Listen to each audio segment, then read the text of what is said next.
আমরা মাহিরিন ম্যাডামকে আমরা রাষ্ট্রীয়ভাবে আমরা যথাযথ মর্যাদা দিতে পারি নাই, এটা আমাদের ব্যর্থতা। এই সরকারের কাছে অনেক প্রত্যাশা ছিল, প্রত্যাশার পারও দিন দিন কমছে। দিন শেষে আপনাদের কাছে আহ্বান জানাবো, দল মত নির্বিশেষে আমাদেরকে ফ্যাসিবাদের বিপক্ষে আমাদেরকে অবস্থান নিতে হবে।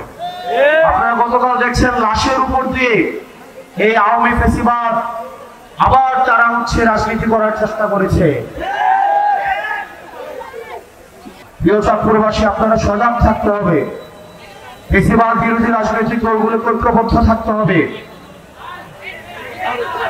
আমরা একসাথে একটা সুন্দর বাংলাদেশ বিনির্মাণ করব, যে বাংলাদেশে রাস্তায় বেরোলে আপনাকে দুর্ঘটনার সম্ভাবনা থাকবে না, যে বাংলাদেশে আপনার সুচিকিৎসার নিশ্চয়তা থাকবে, যে বাংলাদেশে আপনার বাচ্চা স্কুলে পাঠাইলে বিল্ডিং ভেঙে পড়বে, ওই আকাশ থেকে প্লেন ভেঙে পড়বে, এই ধরনের রাষ্ট্র ব্যবস্থা আমরা চাই না।